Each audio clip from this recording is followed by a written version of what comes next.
La petite fille ouvrit l'armoire et s'y glissa discrètement. Quelque chose d'étrange se produisit. La fillette sentit quelque chose la piquer. Se retournant lentement, un autre monde apparut soudain devant elle. La petite fille s'appelait Jenny. Comme elle jouait à cache-cache avec son frère, elle s'était réfugiée dans l'armoire, sans s'attendre à découvrir un autre monde à l'intérieur. Voyant cette neige d'un blanc éclatant, Jenny débordait de joie. Elle n'avait jamais vu autant de neige. C'était comme dans un rêve. Jenny se retourna avec curiosité, n'en croyant pas ses yeux, lorsqu'elle arriva près d'un réverbère. Contemplant ce lampadaire devant elle, Jenny éprouva de la curiosité. Pourquoi y avait-il du feu à l'intérieur du réverbère, et non une ampoule électrique? Jenny s'approcha pour mieux voir. Soudain, elle entendit du bruit. À ce moment-là, une silhouette passa derrière elle. Quand Jenny se retourna, elle fut terrorisée. Se cachant paniquée derrière le réverbère, Jenny rassembla son courage et s'avança lentement. Un homme étrange apparut. Jenny le vit, sans éprouver de peur. Cet individu était un faune. Il s'appelait Jacques. Jacques voyait aussi un être humain pour la première fois. Ils se présentèrent mutuellement. Jacques expliqua à Jenny que cet endroit s'appelait Narnia. Sa maison se trouvait tout près, et il invita Jenny chez lui pour prendre une tasse de thé. Arrivé chez Jacques,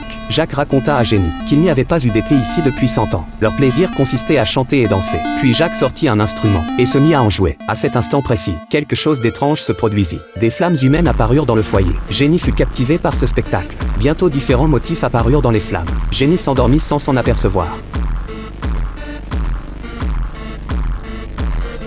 Au bout d'un moment, Jenny se réveilla, voyant qu'il faisait déjà nuit dehors. Jenny voulut quitter cet endroit. Jacques lui dit « Tu ne peux plus partir, je dois t'enlever ». Jenny demanda pourquoi. Jacques expliqua à Jenny que c'était à cause de la sorcière blanche. Elle était la reine de cet endroit. C'est elle qui avait plongé ce lieu dans un hiver éternel. Et elle avait donné l'ordre que quiconque verrait un humain dans la forêt devait le lui livrer. Mais Jacques n'était pas méchant. Pour préserver cette amitié, il décida d'aider Jenny à s'échapper. Jacques dit à Jenny qu'il devait partir rapidement. La forêt était remplie d'espions de la sorcière blanche. Même certains arbres étaient ses complices. Ils arrivèrent bientôt près du réverbère. Jacques dit à Jenny de ne plus jamais revenir ici, car c'était très dangereux. Puis Jenny repartit. Après être sortie de l'armoire, Jenny retrouva son frère et sa sœur, et leur raconta ce qui venait de se passer. Jenny était partie plusieurs heures de cet endroit, alors qu'ici seulement quelques secondes s'étaient écoulées. Son frère ne la crut absolument pas. Ils vinrent à l'armoire. Sa sœur frappa dessus. Ce n'était pas du tout comme Jenny l'avait décrit. Tout semblait normal. Ils pensèrent que Jenny mentait. Le soir, Jenny revint devant l'armoire, car elle savait que tout ce qui s'était passé dans la journée était réel. Jenny ouvrit l'armoire. Un coup de vent éteignit la bougie. Jenny comprit que cet endroit mystérieux était réapparu. Jenny y entra joyeusement. Et à ce moment-là, son frère la suivit également.